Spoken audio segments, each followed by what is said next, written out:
Crowd చూసారు కదా ఏ విధంగా ఉందో, చుట్టూ కూడా క్రౌడ్ కమ్మేస్తా ఉన్నారు. ఆ దివాళీ పండుగ సందర్భంగా క్రాకర్స్ కొనడానికి ప్రతి ఒక్కరు కూడా ఈగర్లా వెయిట్ చేస్తా ఉన్నారు. ప్రతి ఒక్కరు కూడా కొంటా ఉన్నారు, పిల్లల నుంచి పెద్దవారి వరకు కూడా. పటాసులు అంటే ఇష్టం ఉండని వారు ఉన్నారు, అందరూ కొంటా ఉంటారు. సో మీరే షాపింగ్ చేస్తారండి, ఏం కొన్నావు?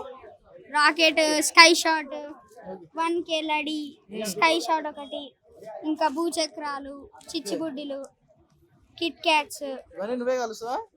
మా అన్నయ్య కూడా ఉన్నాడు. భయం లేదా నీకు అవంటే? భయం లేదు. జాగ్రత్తగా ఉండాలి, అవి కళ్ళలో పడతాయి కాబట్టి, సరేనా? చేతిలో పేల్చుకోవద్దు.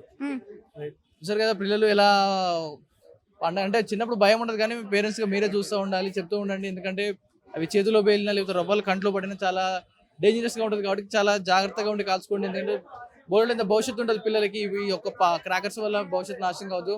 సో మరికొన్ని షాప్స్ చూద్దాం, ఏ విధంగా సేల్స్ నడుస్తా ఉన్నాయి అక్కడ కూడా చూద్దాం. రైట్, ఏదైతే సమయం ముంచుకొస్తా ఉంది దివాళీ, ముందు ఇంకా రేపు లేదు ఎల్లుండే కాబట్టి ప్రతి ఒక్కరు కూడా క్రాకర్స్ కొనడానికి షాప్లలో ఎగబడతా ఉన్నారు. సో ఒక ఖాళీ మైదానంలో మొత్తం కూడా స్టాల్స్ ఏర్పాటు చేయడం అయింది. సో గతంలో ఎలా ఉన్నాయి, ప్రైస్ ఇప్పుడు ఎలా ఉన్నాయో వారంటీ తెలుస్తుంది. బ్రదర్, ఎలా ఉంది, కస్టమర్స్ ఎలా ఉన్నారా, లైట్ గా ఉన్నారంటారా?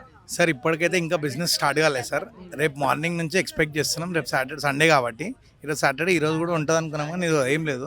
ఫెస్టివల్ మండే కాబట్టి రేపు సాటర్డే, రేపు సండే కాబట్టి క్రౌడ్ ఎక్కువ వస్తుందని ఎక్స్పెక్ట్ చేస్తున్నాం. ఇయర్ ఎన్ని వెరైటీస్ ఆఫ్ ఉండొచ్చు అన్న మన దగ్గర క్రాకర్స్ ఇప్పుడు అప్రాక్సిమేట్ గా? మన దగ్గర 200 నుంచి 300 వెరైటీస్ ఉన్నాయండి. సో ఎలా ఉన్నాయి గతంలో పోలిస్తే ప్రైజెస్? గతం కంటే ఇప్పుడు పెరిగినాయా లేకపోతే అంతే ఉన్నాయా? సార్ గతం కంటే ఒక 10% పెరగడం జరిగింది. ఎందుకు పెరుగుతుంది అంటే సార్, ట్రాన్స్పోర్టేషన్ పెరగడం జరిగింది, డీజిల్ పెరగడం జరిగింది, లేబర్ ఛార్జెస్ పెరగడం జరిగింది. దానివల్ల ఒక 10% పెరగడం, లాస్ట్ ఇయర్కి కంపేర్ కూడా ఒక 10% మార్కెట్లో ప్రైజెస్ పెరగడం జరిగింది. సో ఏమంటారు కస్టమర్స్, ప్రైస్ పెరిగినాయి అనగానే ఏమంటా ఉన్నారు అని ఆర్గ్యూ చేస్తున్నారా లేకపోతే సైలెంట్గా తీసుకుంటా ఉన్నారా లేకపోతే? లేదు సార్, అట్లా ఏం లేదు. ఎందుకంటే కస్టమర్స్ ఇక పిల్లలు అన్నప్పుడు ఎట్లన్నా ఇప్పుడు లక్ష్మీ పూజ చేసినాక ఫస్ట్ కాల్చింది క్రాకర్సే, ఇయర్కి ఒకసారి. ఇక అట్లా 10,000 కొనుక్కునేటోళ్ళు ఒక 8,000 కొంటారు, అంతే డిఫరెన్స్. ఓకే, ఏంటన్నా మీ షాప్ పేరు ఏంటి, మీ స్టాల్ పేరు ఏంటి అసలు? మా షాప్ పేరు Ramesh fire works, Banjara hills 2 number 2.